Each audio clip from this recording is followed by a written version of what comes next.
오늘 성경적 구속사 히스토리 5번째입니다. 창세기 8장 20절로 21절 말씀을 함께 읽었습니다. 홍수가 끝나고 노아가 방주에서 나온 다음에 잘한 것이 있었다고 여러분 말씀했는데 기억하는지 모르겠습니다. 방주에서 나와서 노아가 하나님 제사를 드렸는데 노아는 그 방주 안에서 1년 1개월여 동안, 그러니까 400일이 넘는 시간 동안에 물 위에 둥둥 떠다니다가 이제 방주에서 나왔다고 성경은 그렇게 말씀하는데, 그 방주에서 나온 다음에 노아가 제일 먼저 잘한 것이라면은 하나님 앞에 제단을 쌓고 제사인 예배를 드린 것이라고 지난 시간에 제가 말씀을 했습니다. 우리가 지금은 창세기 8장 20절로 21절 말씀을 읽었는데요. 지난 시간에 제가 언급을 했지만은 노아 홍수는 오늘날처럼 하늘 그 구름에서 쏟아진 그 비가 아니라는 거죠. 왜냐하면 그 당시는 대기권의 지구를 빙 싸고 있는 대기권의 모든 물층에 물들이 있었는데, 그 물들이 외부로부터 들어오는 광수, 자외선이라든가 더운 열기라든가 모든 것을 걸러냈다는 거죠. 이 물층이. 자, 그런데 그 대기권에 있었던 모든 물층이 지상으로 쏟아졌고, 그 다음은 지하수가 있었는데 지하수가 한꺼번에 터져서 이 지구촌에, 그러니까 하나는 위에서 하나는 밑에서 솟아난 것으로 말하면 지구가 물에 덮여낸, 성경은 높은 산의 봉우리까지 물이 덮였다 이렇게 말씀을 하고 있습니다. 그때 쏟아진 물들이 바로 빠지질 않았는데, 그렇다면은 이 세상에 여러분 생각해보면 어떻게 되었겠는가. 그때 쏟아진 물들이 빠지질 않았고, 그래 지난해 우리가 유튜브로 봤으면 중국에 엄청난 그 홍수가 쏟아진 바람에 뭐 집이나 차나 뭐 자동차, 도로 모든 농작물들이 완전히 없어지는 걸 봤거든요. 자, 근데 노아 홍수는 온 지구촌이 마치 바닷물처럼 물로 덮였다면은 이 세상이 그 당시 어떻게 되었겠느냐 말이죠. 그야말로 온 세상 천지가 물천지가 되었을 것이고, 그러니까 지금 이 사람들 눈에 보이는 것은, 여러분 보십시오. 사람이나 짐승이나 새나 모든 그 당시에 공룡도 있었다고 하면은요, 1년 동안 물 위에 둥둥 그 썩은 시체들이 이렇게 떠다니고 있었으니까 아마 그 모든 사체가 물에 뚱뚱 불어 있을 것입니다. 그러니까 그야말로 온 세상에 어떻게 됐을까요? 썩는 냄새가 진동하고 있었을 거라는 거죠. 자, 그러한 상황에서 우리가 일반적으로 우리가 생각한다면 사람은 누구나 당장 우리 가족들이 잠이라도 자야 할 거주 공간을 만들고 난 다음에 우리가 제사를 드리자, 여러분 그랬을 거란 말이에요. 자, 그 다음에는 야생 동물들은 방목을 다시 해줬을지라도 가축들은 있어야만 거기서 젖도 나오고 또 제사 드리는 그 짐승들도 구별되어 있어야 할 거고. 자, 그러려면은 정갈한 짐승들을 따로 두는 우리감부터 지었어야 하지 않았을까를 보는데, 그리고 또 하나는 그 똥하죠. 그동안 1년여 동안 불편한 방주 안에 있었기 때문에 오늘날처럼 시설이 좋은 그런 방주가 아니라 통나무로 얽히게 지은 방주이기 때문에 얼마나 불편하고 멀미를 했을까요. 자, 그런데도 노아는 방주에서 나오자마자 어떻게 했다냐면 번제단을 쌓았고 정결한 짐승을 잡아서 하나님 앞에 제사를 드렸다고 성경은 말씀하고 있는, 이것이 노아가 맨 먼저 잘한 일이었다고 제가 지난번에 설명을 드렸습니다. 자, 그런데 자, 그렇다면 그러한 이 환경과 상황에서 노아가 왜 먼저 제사부터 드렸을까? 그래서 우리가 성경을 읽고 듣고 그럴 때요, 캐션을 가끔 붙인 것은 굉장히 좋습니다. 그냥 쭉 읽어가는 것보다도 지난 시간에 제가 언급했지만은 노아는 분명히 이 세상이 망할 수밖에 없는 것을 보았다고 그랬습니다. 그러면 뭘 보았느냐? 하나님의 아들들, 구별된 하나님의 아들들과 하나님을 떠나 살고 있는 사람의 딸들이 하나로 섞어지는 것을 보았다고 말씀을 했죠. 자, 반복을 하겠는데 하나님의 아들들이라는 특징이 하나가 있다고 그랬습니다. 여러분 기억하십니까? 누차 말했지만은 하나님의 아들들도 사람의 딸들도 이 땅 위에 살았지만은 하나님의 아들들에게는 뭐가 있었냐? 하나님께 예배, 제사인 이 제사를 드리는 예배라는 특징이 있었고, 그 다음으로는 제사를 드리고 난 다음에는 평소에는 하나님과 그들이 어디서 뭘 하든지 하나님과 동행하는 사람들이 하나님의 아들들에게 있었다. 제가 이것을 여러분 강조를 했었죠. 그러니까 이처럼 똑같은 그 공간에 살고 있었지만은 세상에서 구별된 삶이라고 하는 것은 그 당시나 지금도 똑같다고 보는 거죠. 여러분, 요한계시록 성경은 우리가 흔히 말하기에 종말장이니 또는 결론장이라는 별명이 붙어있는 성경인데, 그런데 그 성경 요한계시록 21장 11절을 보면은요, 이런 말씀이 있습니다. 불의를 행하는 자는 그대로 불의를 행하고, 더러운 자는 그대로 더럽고, 의로운 자는 그대로 의를 행하고, 거룩한 자는 그대로 거룩하게 된다는 그런 말이 있습니다. 그러니까 일반적으로 하나님 말씀을요, 일반적으로 우리가 보고 듣는 것을 로고스라는 이 말이 있습니다. 로고스 말씀을.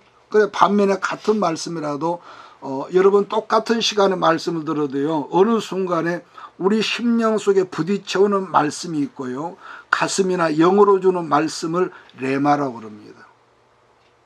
예를 들면 노고수적 말씀은 같은 말씀을 두 번 들으면은 이거 저 말을 또 한다 이렇게 질려버리는 이 식상한 것이 있지만은, 그러나 같은 말씀이라도 영으로 들려오는 말씀이거나 이렇게 레마로 다가오는 말씀은요, 10번을 반복해서 들어도 들을 때마다 새롭다는 것, 이 특징이 있습니다.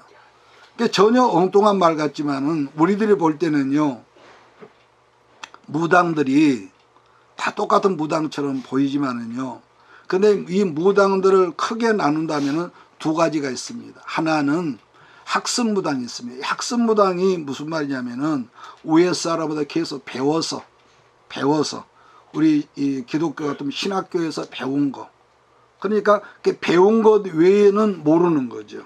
근데 반면에 내림무당이 있습니다. 왜 내림무당은 뭡니까? 우리식으로 말하면 성령 충만한 사람. 그러니까 귀신들과 직접 접신을 하고. 자, 근데 지금은 일반 그 종합대학교를 가면은요, 옛날과 달리 역술인과가 있대요. 그 다음에 무당학과가 있다 하죠. 자, 무슨 말을 하고자 하냐면은, 우리들도 이 학교 신학이나 대학원에서 또는 외국에 가서 박사학위를 받아온다고 이렇게 합니다만은, 조금 이건 어폐가 있는 말이기도 하지만은, 이 사람에게 받은 지식이란 배우면 배울수록 그 사람을 거만하게 하고 교만하게 하는 게 사람에게서 나온 지식이란 말이에요. 반면에 성령으로 하나님의 영으로 충만하게 되면은 세상 지식이 조금 부족하다 할지라도 뭡니까? 인격이나 품성이 여러분 전혀 좀 별다르죠. 그러니까 한마디로 무당들이 귀신의 영으로 살아가는 사람이라면 우리들은 하나님의 성령으로 살아가는 사람이 돼야 한다. 말씀과 성령으로 살아가는 사람이 돼야 한다. 자, 문제는 지식은 있는데 영의 역사는 깡통인 사람들이 점점 많아진다는 거. 점점. 이 말을 이렇게 한번 돌려볼까요? 다윗 왕이 평소에는요, 어떻게 살았느냐? 이 사람이 원래 나쁜 사람이었기 때문에 살인을 했고, 또 원래 나쁜 사람이면 다른 남편이 있는 여자를 뺏어다가 강간을 했겠냐? 응? 하나님은 다윗을 처음 봤을 때에 내 마음에 드는 사람이라고 그렇게 칭찬을 했지만은, 그러던 그 탁월한 다윗이 한마디로 뭐라고 표현할까요? 우리식으로 말하면 먹고 살만하니까 가장 큰 문제가 뭐로 나타났냐면은 제사인 예배가 첫째는 불성실해졌고, 두 번째는 예배가 없는 삶을 사다 보니까 자연히 기도하는 삶이 없어지면서부터 그 안에 뭐가 생겼냐? 하나님을 두려워하는 코람대워하는 마음이 어느 순간부터 작아졌다는 거죠. 그러니까 그런 그 하나님과의 관계가 작아지면서 이것은요 똑같은 사람이거든요.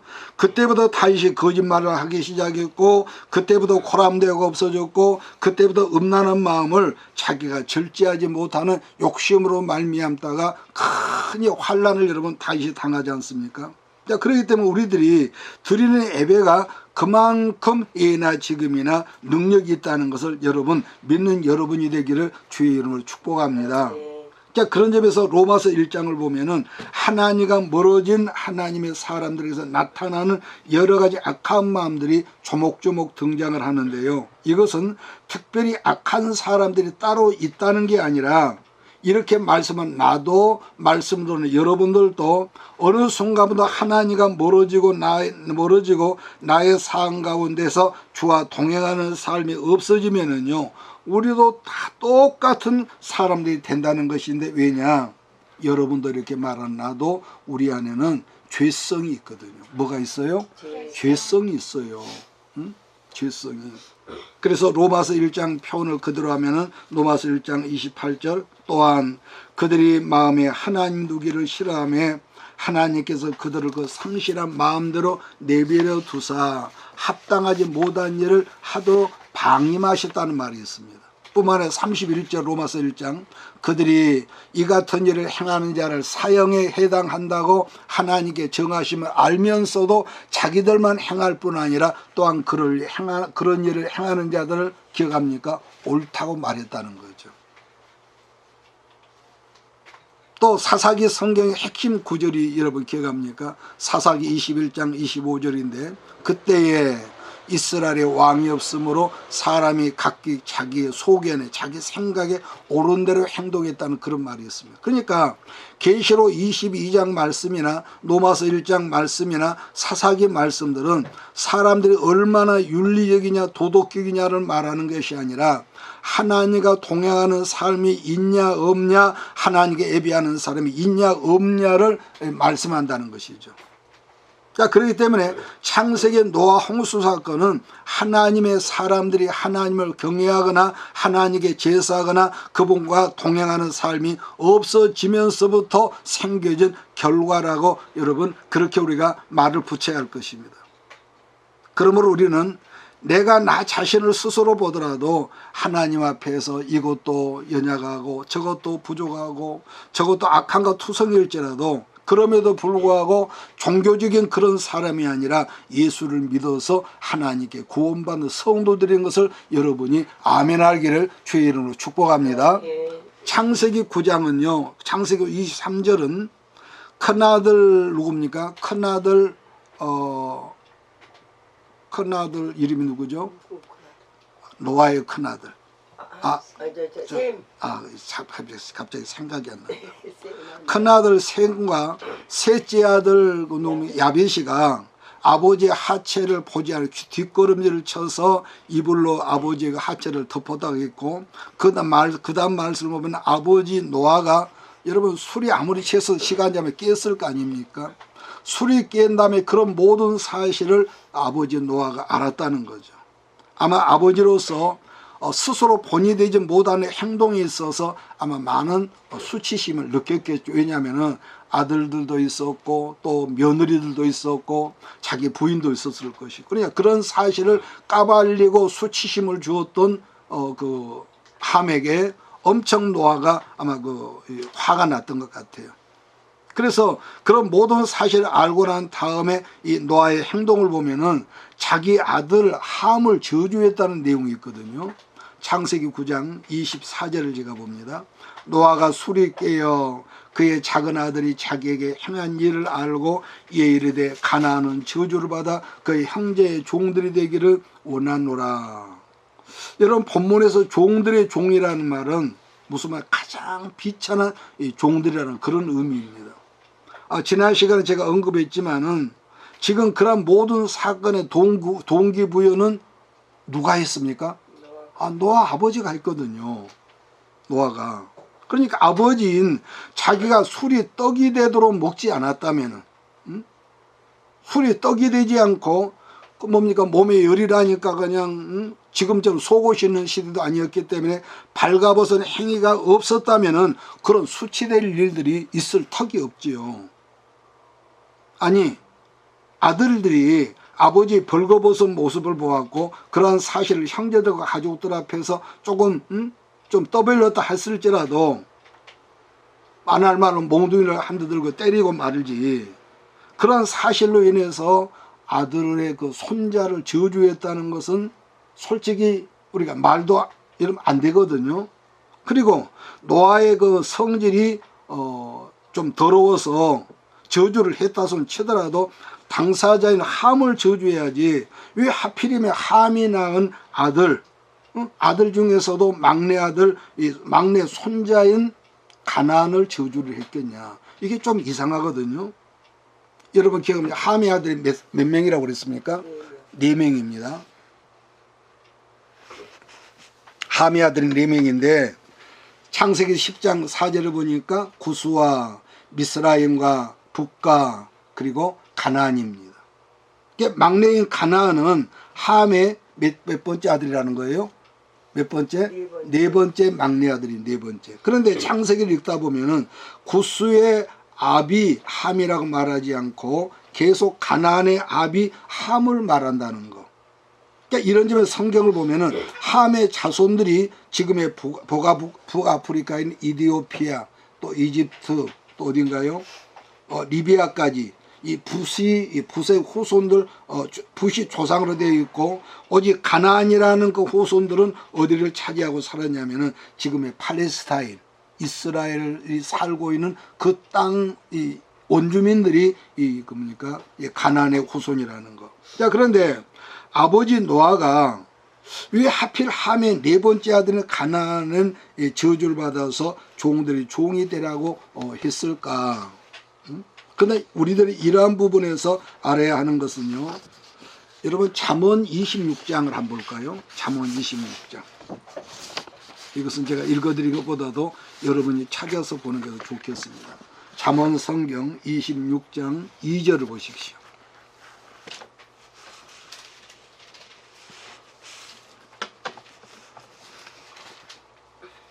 잠언 26장 2절 같이 봅니다. 시작.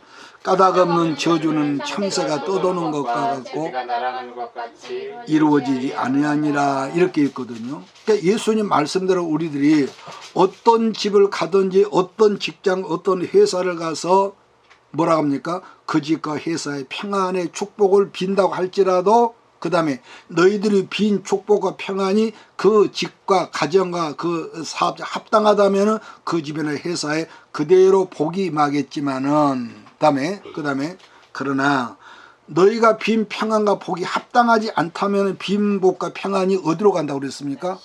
다시 내게로 온다는 겁니다. 그러나 반대로 내가 누군가를 저주했다고 합시다. 문제는 그 저주가 까닭이 없는 저주라면 그 저주가 임한다 임하지 않는다? 임하지 않는다고 성경은 말씀하는 거죠. 자 그런데 마태복음 10장 말씀의 원리를 그대로 대입을 하면은 내가 빌었던 저주에 이걸 비춘다고 그럽시다. 그러면은 그 저주가 어디로 간다냐면은 저주를 하는 그 사람 내게로 그대로 다시 온대복귀를 한다는 거죠. 그러므로 모든 복은요 우리가 어딜 가든지 무조건 그 가정, 회사, 직장을 우리가 축복하고 비례할 필요가 있는 거지만은 저주는 그러나 함부로 하면은 왜냐 내게로 오니까 큰일 난다는 거 아니겠습니까? 그래서 어떤 사람이 내 생각에는 내 감정에 맞지 않다고 그 사람을 저주할 마음이 생겼다면은 여러분 우리는 두려워해야 한다는 거죠. 그런데 본문 성경에서 말씀하는 노아의 저주는 그 입에서 나온 저주한 그대로 자기 손자에게 그대로 임했거든요. 이걸 맨 먼저 어디서 보냐면은 우리들이 아는 대로 아브라함은 무슨 그 자손입니까? 아브라함은 노아의 큰아들 셈, 두 번째 아들 함, 세 번째 아들 야벳인데 아브라함이 누구 후손이에요? 셈의 후손입니다. 셈의 후손. 그러니까 셈 자손이었던 아브라함에게 하나님은 갈대아 우르에 있던 그에게 오셔서 말씀하기를 네 본토와 친척 아비집을 떠나 내가 지시하는 그 땅이 어디입니까? 가나안 땅으로 옮겨가라고 이렇게 말씀하셨단 말이에요. 그러니까 천신만고, 그때 창세기 12장을 보면은 마침내라고 그러는데 이 말은 바꿔 말하면은 천신만고 끝에 여러분 얼마나 그동안 갈등이 있었겠어요. 75살이 넘은 사람이 갑자기 네 후손이 하늘의 별같이 모래, 바다에 모래가 준다니까 그 말을 들어 뻥 했겠지만은 그나 그 말씀에 가자니 그렇고 안 가자 얼마나 갈등을 했겠어요. 그래서 창세기 기자가 간단하게 표현하기를 마침내라고 하는 마침내. 천신만고 끝에 드디어 가나안 땅으로 들어와서 거기에서 아들 이삭을 낳고 또 야곱을 낳고 야곱이 12자손을 보았고 그 아들들 중에서 훗날 야곱이 요셉의 초청을 받아서 애굽 땅으로 옮겨갔다가 400년 지난 다음에 다시 조상들이 살던 땅으로 옮겨오지 않습니까? 그러니까 가나안 땅에 살았던 조상들은 셈 족속이지만은 그러나 가나안 땅에서 본래부터 살고 있던 원주민 그들은 누구 족속이라고요? 그렇죠. 함의 족속이죠. 함의 족속. 그러니까 가나안에 살고 있던 7족속은요. 함의 족속. 다시 말하면 가나안의 후손이에요. 가나안의. 우리는 가나안 그러면 복지 그러지만은요 알고 보면 저주의 그 땅이죠. 그 저주의 땅을 하나님이 오셔서 복의 땅으로 만드신 건데 그래서 함의 아들 가나안의 후손인데 근데 신명기 7장 말씀을 보면은요 하나님은 그들이 이제 그 가나안에 들어가기 전에 이스라엘 백성들의 심심당부하기를 가나안 땅에 들어가거든 가나안 족속들하고 하는 그 어떤 언약도 맺지 말라 하셨고 남녀노소를 막론하고 혼사를 맺지 말고 그들을 전부 다 싸그리 죽여버리라 그랬는데 왜 그랬을까? 오늘날 이것을 인류학자는 굉장히 하나님을 비평하거든 이것으로 왜 그렇게 무자비한 하나님 믿냐는 거죠. 그런데 하나님은 자기 백성들을 뭡니까? 아주 구별된 이 새로운 종자란 말, 우리식으로 표현하면 그래서 그 구별된 하나님의 종자들에게 하나님의 씨앗들에게 바알과 아세라의 곰팡이가 옮길까 염려해서 그랬다는 거죠. 자, 그렇지만 이스라엘 백성들의 욕심에 의해서 또는 기브온 사람들이 거짓말하는 걸 속아가지고 이곳저곳에 여러 사람들을 죽이지 않고 살려두었다가 성경은 말씀했는데 그들이 이스라엘을 위해서 나중에 어떻게 됩니까? 장작 패는 자, 물깃는 자로 노예들이 되었다는 것이지만 그러나 우리가 이 말을 노아가 그 함에게 저주한 그대로의 생각을 해보면은 뭡니까? 노아가 했던 저주가 그들을 임했다는 거예요. 왜? 가나안 사람들이 이스라엘 사람들에게 이 노예로 살았으니까. 자, 그런 점에서 우리가 말씀을 보면은요, 1000년이 아니라 만년이라도 하나님께 약속한 말씀은요, 1.1핵도 피함이 없을 것이라는 말씀을 여러분 하셨던 것이죠. 그러므로 노아가 했던 저주가 여호수아 때 그대로 이루어졌다는 걸 제가 말씀하고자 하는 겁니다. 그러면은 이 저주는 다시 말해 아까 우리가 잠언 26장을 읽었는데 까닭이 없는 저주겠습니까? 아니면은 합당한 저주겠습니까? 그렇죠. 합당한 저주죠. 합당한 저주인데 왜 합당한 저주겠냐? 왜 합당한 저주겠냐고 이렇게 질문하겠지만은 여러분 지금도요 동성애를죠. 동성애를 선천적이라고 이 주장하고 그렇게 가르치는 이 사람들이 점점 많아지고 우리나라뿐만 아닙니다. 그런데 그게 여러분 아니거든요. 또 다른 경우라면은 그 사람이 이거 실질적으로 우리나라에 있는 일인데요. 그 어떤 남자가 어렸을 때 양육을 받을 때 자기 어머니가 너무 강성하고 싸나고 그래가지고 어렸을 때부터 여자가 질려버린 거야. 그래서 그 밤에 남자는 순에 빠지고 그래서 여자가 싫고 남자인 아버지가 좋아서 동성애를 좋아하게 되었다. 이렇게 가르치는 이상한 엉터리도 있습니다. 그런데요, 한번 따라 합시다. 동성애는 영의 역사다. 아멘. 여러분 동성애란요 성적으로 여자가 여자를 좋아하고 남자가 여자보다 남자를 더 좋아하는 것이 이 동성애거든요. 제가 올해 몇 년 전에 축사를 전문적으로 하는 어떤 목사님의 간증을 통해서 한번 제가 들은 게 생각이 나는데 자기 교회에 어떤 그 30대 후반의 여자 집사가 있는데, 이 여자 집사가 남자를 결혼 생활하지만 남자보다 여자를 더 좋아한다는 거예요. 물론 나중에 알았지만은, 물론 처음에 동성애 문제로 축사를 한 것은 아니었는데, 이제 교인들을 이렇게 축사할 시간, 안수를 해주다 보니까 이 여자 집사 속에 동성애 영이 들어있는 것을 자기가 보았다는 거죠. 자, 그런 축사를 하는 사람은 그게 보인가 봐요. 그래서 기도가 다 끝나고 사람들이 간 다음에 그 여자 집사를 불러다가 물어보니까 자기는 그전부터 확실히 여자인데 남자보다 여자가 더 땡긴다고 그러더랍니다. 그 여자 집사 그러더래요. 그래서 이 목사님 물어보기를, 그러면은 당신이 결혼하기 전에 여자끼리 관계를 했냐 그랬더니 거기까지는 신앙 양심상 해보지는 못했는데 그래도 여자가 땡긴다고 그러더랍니다. 그래서 나중에 또 이제 축사할 시간이 있어서 그 여자 집사를 특별히 주목을 하고 동성애 영을 쫓아내는데, 근데 참 이 말 그냥 우리로는 이해가 잘 안 되죠. 그 영을 쫓아낼 때 영을 목사님도 직접 영 안으로 보았고 그 집사님도 그 영을 보았는데 앞모습은 그렇게 아름다운 여자들이에요. 여성의 모습을 하고 있는데 뒷모습은 그야말로 더럽고 추하고 구역질나는 괴물의 모습이더라고. 그 목사님이 그런 말을 했습니다. 그러니까 따라서 동성애는 옛날에는 지금도 사랑이라는 이름으로 다가오기 때문에 얼핏 보면 전혀 죄악스럽지 않고요. 동성애 여러분 영화나 또 연속곡도 요즘 많이 섞거든요. 보면은 그 사랑이라는 그 미명으로 다가오기 때문에 전혀 여러분 악하게 안 보여요. 또 그 스토리 그 꾸민 걸 보면은 그 제작자가 너무 기가 막히게 눈물나게 아름답게 만들거든요. 그러니까 반복하지만은 동성애를 주제로 만든 영화나 그런 걸 보면 언젠가부터 1연속곡에도 스토리가 가슴이 찡할 정도로 동성애를 사람들 속에 쇠뇌를 시키는 것 같아. 이 시대가 영들이 그런 것 같아요. 여러분, 전 세계에서 활동하는 모든 공산주의자나 사회주의요 활동가들의 말을 들어보면은, 물론 우리나라도 지금 똑같습니다. 그들의 슬로건이 뭐냐면요, 사람이 먼저다 그래요. 뭐가 먼저다? 사람이 먼저다. 사람이 제일이다. 여러분 기억할지 모르지만 지지난번 선거 때 문재인 씨가요, 그의 공약의 첫 번째가 뭐냐면 사람이 먼저라고 그랬습니다. 그랬는데 그가 대통령이 된 다음에 다른 거 다 놔두고 코로나 때 보니까 사람을 제일 괴롭힌 놈이 문재인입니다. 내가 볼 때는 그래요. 그 다음에 조국이나 이종석 비서실장이나 이 사람들 자기들 입으로 뭐라고 합니까? 나는 사회주의라고 그렇게 공언을 해서 국회에서.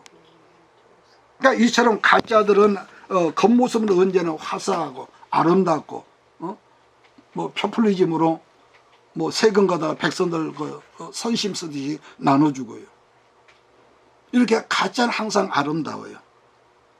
그런데 그 당시 노아는 어떤 사람이냐? 선지자였거든요. 물론 그 당시에 예수가 오게 하는 모든 통로로 사용되었던 여자들은 다 선지자라고 하는 말이 맞다고 저는 봅니다. 물론 이게 무슨 말을 하려고 하냐면은 선지자나 선견자들은 그러한 영들이 눈에 보인다는 거 아니겠습니까? 그래서 둘째 아들 함은 동성애 욕구가 있었지만은 아버지 노아를 술 취하고 누워있는 아버지를 덮치지는 않았겠지만은, 왜냐, 그 욕구를 참아냈다는 거죠. 상식적으로 볼 때. 얼마 전에 하나님의 진노로 심판이 있었고 두려웠겠죠. 그런데 그 아버지 함에게 있었던 동성애적 영이 누구에게로 흘러내려갔다냐면은 노아의 둘째 아들 함에게 동성애 영이 함의 네 번째 아들 가나안에게 강력하게 내려갔다는 것인데, 선지자이던 노아의 눈에는 그것이 분명히 보였다는 거 아니겠습니까? 그러므로 노아가 아들 함에게 저주했던 이런 저주는 따라서 합니다. 예언적 저주다. 예언적 저주다. 이걸 여러분 분별해야 합니다. 예언적 저주인데 무슨 말이냐면은, 바르게 설명한다면은, 아들 함 너에게 동성애적 영이 있는데 그 영적 소원을 너 스스로 끊어버리질 못한다면 그 영이 줄기가 너 자손들을 가나안에게 그대로 내려갈 것이라고 지금 말을 한 거죠. 그러면은 가나안은 모든 형제들의 종이 될 거야 예언적 저주를 그때 했단 말이에요. 자, 그런 점에서 성경에서 말하는 모든 예언적 축복이나 예언적 저주는요, 그게 다 똑같아요. 공식이 똑같습니다. 그러니까 우리가 잘 아는 신명기 28장 말씀을 우리가 무슨 장이라고요? 크게는 축복장. 1절부터 14절은 축복장, 15절부터 65절까지는요, 뭐라고 합니까? 저주의 장입니다. 그러니까 보면은요, 축복과 저주는 항상 같이 있어요. 붙어 있어. 그러니까 이건 뭘 말하느냐? 너희들이 내 말씀대로 살면 그 말씀 그대로 너희 복이 임하겠지만은, 그러나 네가 그 말씀대로 살지 못한다면은 신명기 28장 15절부터 65절까지 모든 저주가 너희에게 임한다는 말씀이 아까 무슨 저주라고요? 예언적 저주. 예언적 저주.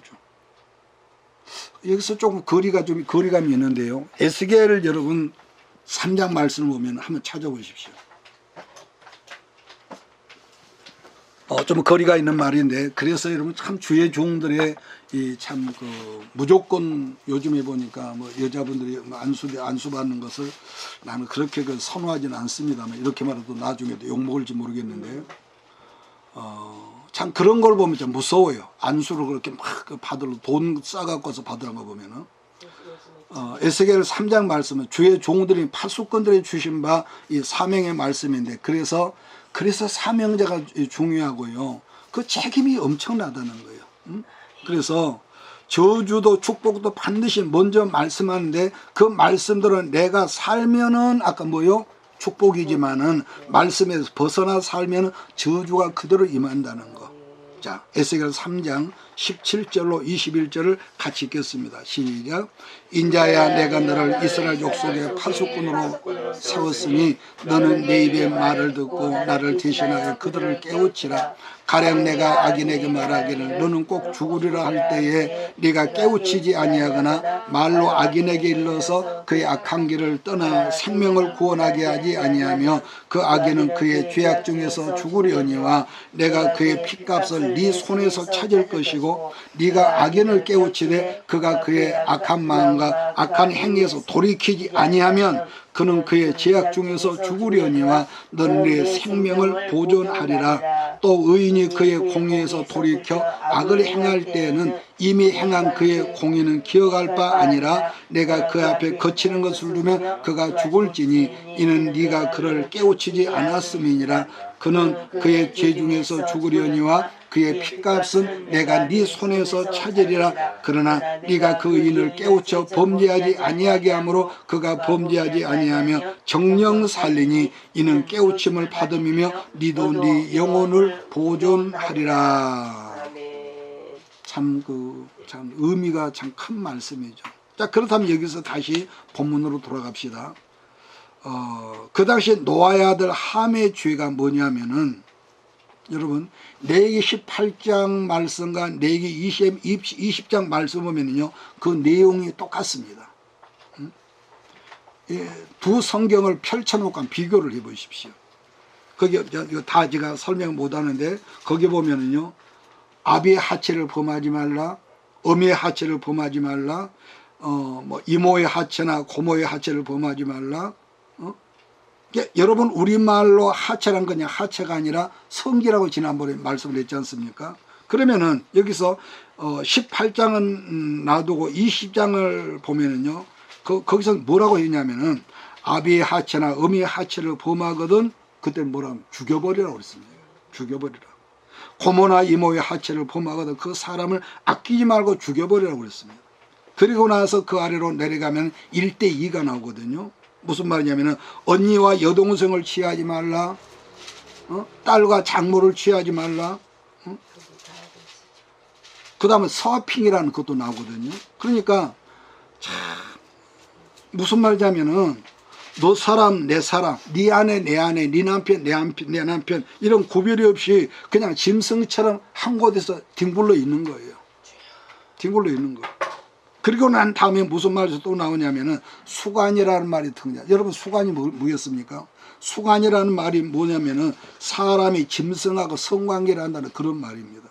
그러니까 남자가 남자와 부끄러운 짓을 하지 말고 여자가 여자하고 부끄러운 짓을 하지 말라는 이 엄이 그만 거거든요. 자, 그런 거 남자들은 짐승 앞에 서지 말고 여자는 짐승 앞에 서지 말라는 거죠. 자, 그런 말을 하면서 어떤 말씀을 더불어 하냐면은 너희들이 쫓아내려고 하는 가나안 7족속, 지금 이 말은 이스라엘의 가나안 땅에 들어가기 전 광야에서 하나님이 했던 말이거든요. 그러니까 가나안 7족속들은 지금 하나님이 말씀한 이러한 죄들 때문에 그 땅이 그들을 너희들로 토하여 내치리라지 말한 거예요. 더불어 또 무슨 말씀을 하냐면은 너희들도 그 땅에 들어가서 살면서 그들이 섬기던 바알신을 섬기고 아세라신을 섬기고 이런 더러운 짓을 한다면은 너희들도 가나안 사람들처럼 똑같이 그 땅이 너희를 그 땅에서 뭐라고요? 토하여 내치리라고 하나님께서 예언적인 저주를 모세 입을 통해서 했다는 거예요. 여러분 그렇습니다. 그러니까 어느 때나 사람이 하나님께 범죄하면요, 땅이 사람 때문에 죄를 짊어지게 되고 마침내 마치 그 땅이 그 사람들을 그 땅에서 내쫓아버린다는 말씀이죠.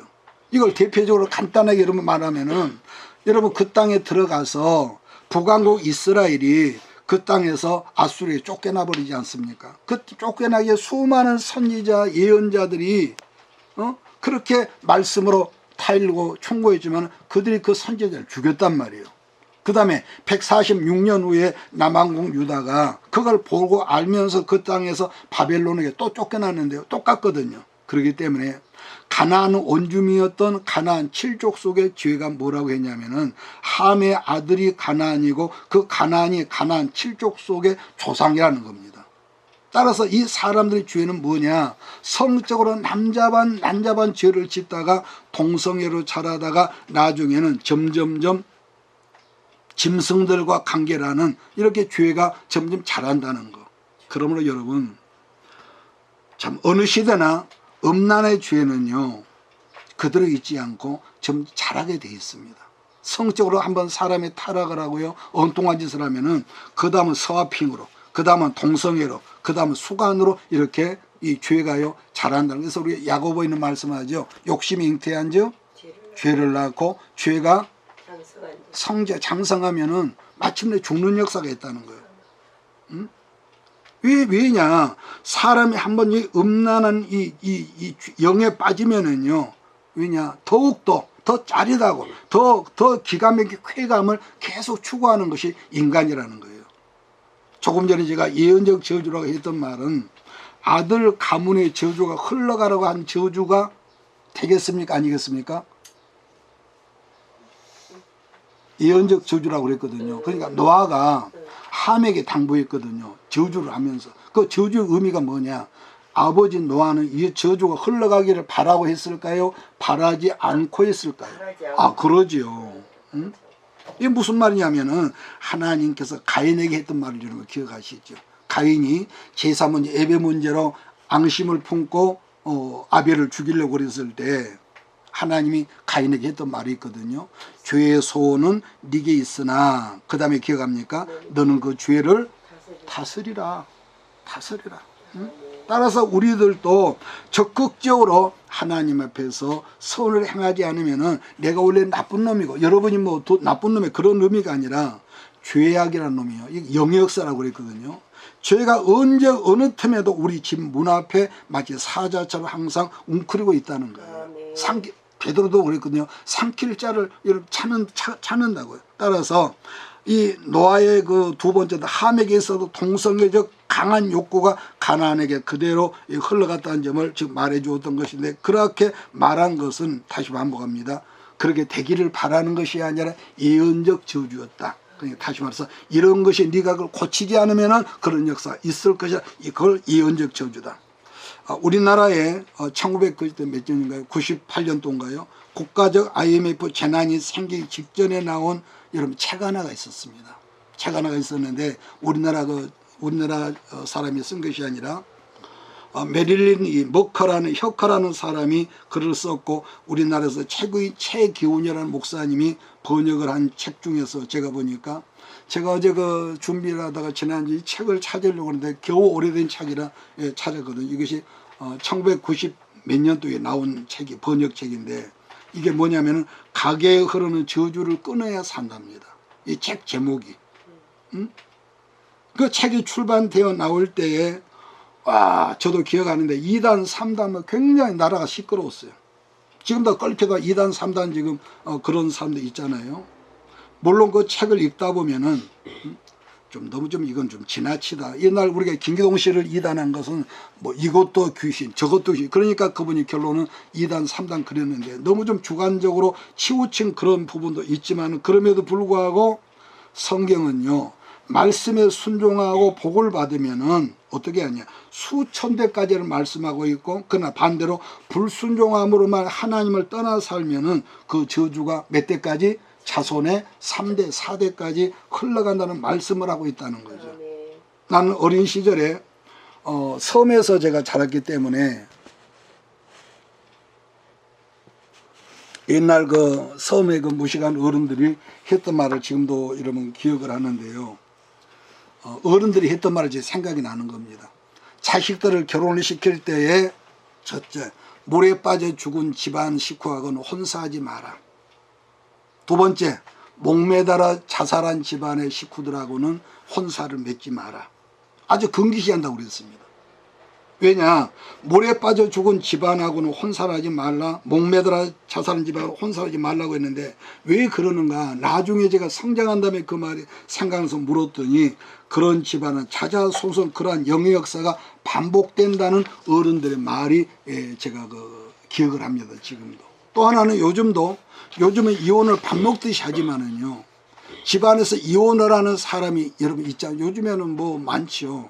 그럼 이혼을 하면은 반드시 그 집에는 이혼의 그 어떤 영의 줄기가 흐른다는 거죠. 이혼의 역사가 끊어지지 않는데 그 줄기에서. 물론 우리 개신교는 요즘은 목사도 뭐 이혼을 보통을 합디다. 하고 뭐 기도를 많이 하고 성령 충만한 사람도 이혼을 한다고 하더라고요. 그런데 우리가 한 가지 본받아야 할 것은요. 물론 바울도 갈라지게 쉬고 싶거든 하라 그런 언급을 했습니다만 반면 천주교인 카톨릭은요. 이혼 문제만큼 절대로 언급합니다. 절대로 못하게 합니다. 왜냐? 거기는 교리 자체가 이혼을 금하고 있어요. 왜? 하나님이 짝지어 주신 것을 사람이 못 나눈다는 거죠. 어떤 분들은 만왕의 왕이시 예수를 믿는 가정에 무슨 나쁜 영의 저주가 영의 흐름이 있겠냐 이렇게 주장하는 그런 용감한 분들도 있습니다만은 그러나 제 개인적 경우라면은 그런 분들은 영적인 수준이 방언도 없다고 한다니까요. 무슨 방언이 있냐 그래요. 아주 그러니까 지식으로는 여러분 탁월한 몰라도 아주 영적으로 미성숙한 거죠. 예수님이 이런 말씀을 하셨거든요. 여기 말씀 오늘 시간 끝내겠습니다. 마태복음 12장.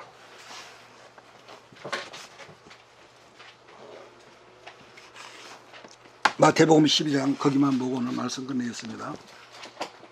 43절. 그래서 영적인 것은 어떤 거에 내가 매료되는 것도 문제지만 그것도 무시한 것도 문제입니다. 성경에서 우리가 항상 그 해답을 찾아야 하고 마태복음 12장 43절 45절 찾았습니까? 우리 같이 한번 읽겠습니다. 시작. 더러운 귀신이 사람에게서 나갔을 때 물 없는 곳으로 다니며 쉬기를 구하되 쉴 곳을 얻지 못하고 이에 이르되 내가 나온 내 집으로 돌아가리라 하고 와보니 그 집이 비고 청소되고 수리되었거늘 이에 가서 저보다 더 악한 귀신 7을 데리고 들어가서 거하니 그 사람의 나중의 형편이 전보다 더욱 심하게 되느니라. 이 악한 세대가 또한 이렇게 되리라. 자, 그러면은 예를 들어서 우리 집안에 내 집안에 이혼하는 사람이 있고 그렇게 자살하는 사람이 있다고 그럽시다. 어떻게 해야 할까요? 그것을 끊어내려면은요 죽을 고생을 하는 거예요. 그 후손들이 죽을 고생을 해요. 아무리 부인하고 부인해도요 그 영을 끌어내는 것은요 이건 말처럼 쉽지가 않습니다. 그러니까 우리가 지금 읽은 본문에서 물이 뭐겠습니까? 하나님 말씀이거든요. 응? 그러니까 어떤 사람 안에서 살던 귀신이 말씀 때문에 물이 없는 곳으로 쉬지를 못하고 물이 없는 곳을 찾아서 나와서 그 집을 떠났는데 귀신이 예수님 표현입니다. 쉴 만한 안식처를 찾으려고 했지만 찾지를 못해서 다시 떠나온 옛집으로 와서 보니까 그 집이 뭐예요? 비어있고 깨끗이 청소되고 수리되었다는 이 말씀은 뭘 말합니까? 그러니까 우리가 예수를 진정으로 영접하고 보혈을 말씀을 먹고 마시면은요 우리 심령이 날마다 변화되는 거 아니겠습니까? 믿습니까? 네, 그런데 문제는 청소대하고 거기에 다시 말씀이 물이 채워져 있어야 하는데 비어 있다는 거죠. 비어 있다는 거. 그래서 크리스의 예배를 제가 강조하는 거예요. 응? 여러분, 말씀은요 우리들의 예수를 믿는 분명히 영적인 여러분 청소, 지진이 일어나는 거죠. 문제는 반복하고 끝내겠습니다. 청소가 되었다 할지라도 하나님 말씀을 지속적으로 채워넣지를 못하면은 언제든지 악한 영들이 다시 찾아오는데 그때는 자기보다 더 악한 귀신을 7이라도 데리고 와서 거하니까 얼마나 힘들겠습니까? 그러므로 여러분 우리가 이런 말씀은 늘 묵상하면서 또 두려워할 것도 아니고 말씀 중심으로 살리라. 우리가 넘어져서 얼른 회개하고 그러면서 우리가 예수와 더불어 동행하는 한 주간 되기를 주의 이름으로 축복합니다. 이것이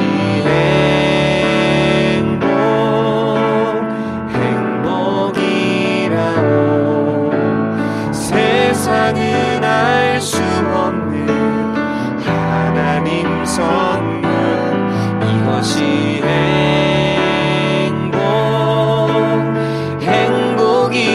행복이라오. 하나님의 자녀로 살아가는 것. 이것이